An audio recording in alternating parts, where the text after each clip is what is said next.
அவங்கள வந்து யார் வந்து யூஸ் பண்ணிக்கணும்னு நினைச்சாங்களோ அதை யூஸ் பண்ணிட்டு இதை ஒரு விஷயமா பேசினதே வந்து ஒரு பெரிய தேவையில்லாத ஒரு விஷயத்த வந்து இவங்க எல்லாரும் பெருசுபடுத்துன மாதிரி தான் நான் எடுத்துக்கிறேன். எல்லாத்துலேயும் மேடை ஏற்றுங்க, எனக்கு நீங்கள் அழைப்பு கொடுங்க, என்னை நீங்கள் எல்லா இடத்துக்கும் கூப்பிடுங்க அப்படின்னு நினைக்கிறதே ரொம்ப பெரிய ஆச்சரியமாக இருக்குது. எப்படி இப்படி நினைக்க முடியுது ஒருத்தராலன்னு சொல்லிட்டு. இது காது குத்து விழாவோ சொந்தக்காரங்களோட கல்யாண விழாவோ எல்லாம் இல்லை.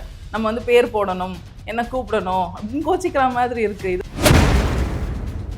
பதவி இருக்கு இல்லை, நம்ம எதுக்காக வந்திருக்கோம்? மக்கள் வேலைக்காக வந்திருக்கோம், மக்களுக்கு சேவை செய்ய வந்திருக்கோம், மக்கள் பிரச்சனையை கையில் எடுக்க வந்திருக்கோம். ஸோ அந்த வேலையை நம்ம தொடர்ந்து பண்ணிகிட்டே இருந்தால் ஆட்டோமேட்டிக்காக அங்கீகாரம் வரும். வந்து ஒரு ஹேஷ்டாக் கிரியேட் பண்ணியிருக்காங்க, விஜய் ஆர் அஜித் அப்படின்னு சொல்லி. அவங்க அஜித்துக்கு சப்போர்ட்டிங்காக சில வேர்டிங்ஸ்லாம் போட்டிருக்காங்க. திமுக இணைஞ்சதுக்கு அப்புறம் விஜயை விமர்சிக்க அஜித்துங்கிற ஒரு ஆயுதத்தை எடுக்கிறாங்களா? இவன் யாரோ ஒருத்தன் வருவான்னு நினச்சி கூட பார்க்கலையே, ஒருத்தன் வந்துட்டானே, இனி நம்மளை தட்டி கேட்கவே யாரும் இல்லை அப்படின்னு ஒரு மிதப்பில் இருந்தாங்க தெரியுமா, ஒரு ஆணவத்தில் இருந்தாங்க தெரியுமா.